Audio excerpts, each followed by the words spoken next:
Binanın ümumi, bəli, şimal tərəfə, cənub tərəfə baxmağı insanların xəstəliklərinin yaranmasına səbəb olan amillərdən biridir.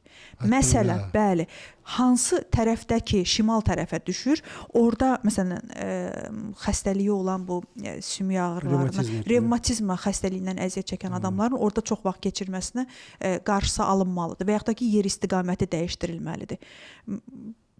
Baxırsan ki, deyir ki, bir ev aldım, amma mənə düşmədi, ağrılarım artdı. Bax, o ağrıların əslində artma səbəbinin elmi cəhətdən sübutu budur. Düşər düşməməzlik deyil. Düzgünlük nəzərə alınmır da burada. Təbii ki, əlbəttə. O yataq otağı hansı tərəfə baxılmalıdır, salınmalıdır, qonaq otağı hansı tərəfə salınmalıdır. Bunların hamısının bölgüsü var. Bunun hamısının standartı var. Bu da elə belə standartlar deyil. Biz istədiyimiz şəkildə hara istəyirik, ora sala bilmərik.